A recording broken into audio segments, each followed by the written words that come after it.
Kejaksaan Negeri Kabupaten Bangka menetapkan tersangka dalam kasus penyalahgunaan rekomendasi BBM bersubsidi untuk nelayan. Ada dua orang tersangka yang ditetapkan oleh Kejari Bangka. Keduanya berinisial LAK dan F.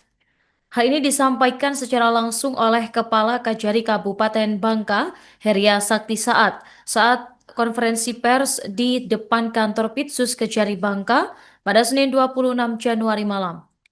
Dan selengkapnya pemirsa simak informasi dari jurnalis Bangka Pos dengan rekan Arya Bima Mahendra. Silakan laporan Anda selengkapnya. Ya, baik, terima kasih rekan Nurma dan pemirsa Tribunus dimanapun Anda berada. Perlu saya sampaikan bahwa memang pada tadi malam, Senin 26 Januari tahun 2026, Kejaksaan Negeri Kabupaten Bangka telah menetapkan dua orang tersangka berkenaan dengan kasus dugaan tindak pidana korupsi penyalahgunaan BBM bersubsidi untuk nelayan yang berada di Kabupaten Bangka, di mana dua orang ditetapkan tersebut berinisial LAK dan F yang kemudian langsung dibawa ke tahanan di lapas kelas 2B Bukit Semut, Sungai Liat, Kabupaten Bangka, Provinsi Kepulauan Bangka Belitung. Disampaikan oleh Kepala Kejaksaan Negeri Kabupaten Bangka, Heria Sakti menyebut bahwa LAK sendiri merupakan ASN ataupun pegawai negeri sipil yang bertugas di Dinas Perikanan Kabupaten Bangka dan menjabat sebagai salah satu kepala bidang di Dinas Perikanan Kabupaten Bangka tersebut. Sedangkan F sendiri merupakan pihak swasta yang turut bersama dengan LAK diduga melakukan aksi penyalahgunaan rekomendasi BBM subsidi bagi nelayan terkhusus di wilayah Kota Sungai Liat Kabupaten Bangka Provinsi Kepulauan Bangka Belitung. Disampaikan oleh Kajari Bangka bahwa dari penanganan kasus perkara tersebut diperkirakan kerugian negara mencapai 1,4 miliar atas penyalahgunaan rekomendasi BBM subsidi nelayan yang terjadi pada periode tahun 2023 sampai 2025.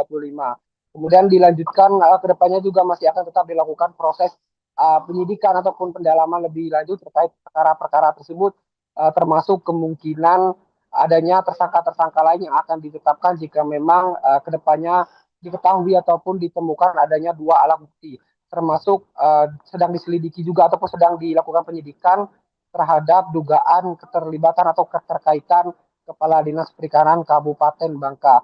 Hingga sampai saat ini pihak Kejaksaan Negeri Bangka masih terus melakukan upaya-upaya penyidikan ataupun memperdalam kasus pengungkapan perkara tersebut, termasuk akan memanggil pihak-pihak terkait lainnya baik yang sudah pernah diperiksa ataupun yang belum diperiksa untuk membuka ataupun mengungkap tabir peristiwa dugaan korupsi tersebut yang memang dianggap merugikan halayak ramai dalam hal ini, terutama para nelayan yang berada di Sungai Liat, Kabupaten Bangka, Provinsi Kepulauan Bangka Belitung. Dan perlu saya informasikan juga bahwa saat ini kedua tersangka tersebut telah ditahan ataupun dititipkan di Lapas Kelas 2B Bukit Semut, Kota Sungai Liat, Kabupaten Bangka, Provinsi Kepulauan Bangka Belitung, dan akan ditahan selama 20 hari ke depan untuk selanjutnya dilakukan upaya tindakan hukum lebih lanjut oleh Kejaksaan Negeri Kabupaten Bangka. Mungkin demikian bisa saya laporkan. Rekan Nurma kembali ke studio.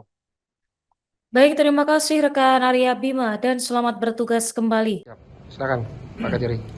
Baik, malam ini sekitar jam 8.30 kita tadi melakukan kegiatan tindakan upaya paksa, melakukan penahanan terhadap tersangka inisial LAK dan F, perkara dugaan tindak pidana korupsi penyaluran BBM subsidi nelayan tahun 2023-2025 pada Dinas Perikanan Kabupaten Bangka.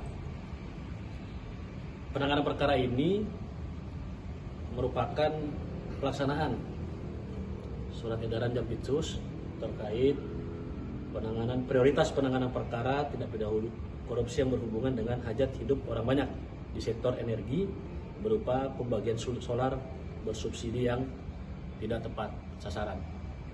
Dari hasil penyidikan kita sudah menemukan nilai kerugian negara sebesar 1.400.000.000 yang sudah kami koordinasikan dengan BPKP perwakilan Provinsi Kepulauan Bangka Belitung. Mungkin itu yang bisa disampaikan. Untuk kerugian negara tadi itu berarti untuk periode 2023 sampai 25 ya Pak Kejari? 2023 sampai 2025. Untuk sementara ini kan baru satu orang yang Ada dua orang. Oh, dua orang. Dua orang Apakah dari kemungkinan nanti ada pengembangan lagi? kita lihat dari hasil penyidikan, jika memang pihak-pihak yang lain kita temukan dua alat bukti, nah, kita akan menetapkan kembali tersangka yang terlibat dalam penyaluran BBM subsidi nelayan. Jadi pada prinsipnya ini juga menjadi masukan dari nelayan bahwa sejak proses ini penyaluran BBM ini menjadi terkendala. Ternyata setelah kita melakukan penyidikan memang ada fraud ataupun perbuatan non hukum dalam proses penyaluran BBM ini, sehingga pihak beberapa nelayan merasa dirugikan dalam hal ini ketika ingin mendapatkan BBM ini menjadi susah. Nah, inilah kita lakukan penegakan hukum, tindakan hukum. Ternyata kita temukan dalam bukti bahwa memang ada perbuatan melawan hukum dan terjadi perbuatan tindak pidana korupsi yang dilakukan oleh oknum di dinas pertanian dinas perikanan Kabupaten Bangka. Pak Kejari, untuk LAK dan F ini perannya seperti apa sih Pak dalam kasus ini Pak?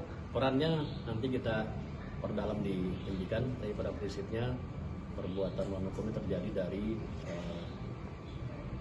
LAK selaku kabid di dinas perikanan Kabupaten Bangka, dan satunya ini swasta.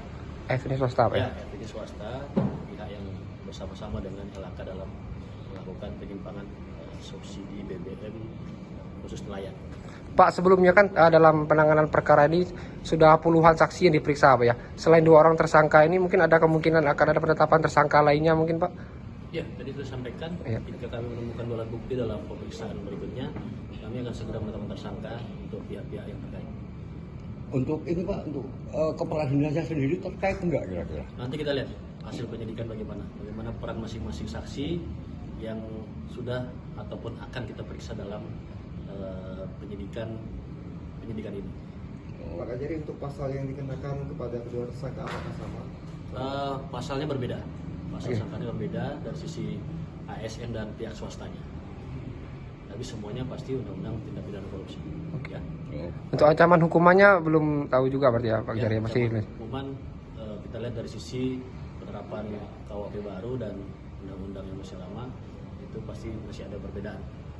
Pak, saat penjemputan paksa terhadap kedua orang pelaku ini dijemput di kediamannya masing-masing atau di mana Pak Kejari? Kami tadi panggil secara patut, kita panggil sebagai saksi, kemudian setelah kami lakukan gelar perkara, telah memenuhi dua alat bukti, sehingga kita menetapkan tersangka untuk dua orang. Untuk tersangka sendiri, Pak Kejari, Ya. dilakukan penahanan tidak?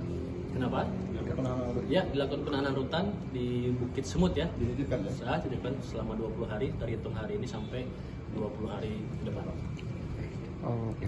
Pak Kejari, untuk yang tersangka ASN ini Pak, ini mungkin boleh dirinci nggak Pak? Ini apakah menyalahgunakan surat rekomendasinya atau seperti apa Pak modusnya Pak? Intinya ada perbuatan penyalahgunaan kewenangannya sehingga produk yang dikeluarkan itu tidak tepat sasaran. Ya. Oke. Ada lagi teman-teman? Cukup. Download Tribun X sekarang, menghadirkan lokal menjadi Indonesia.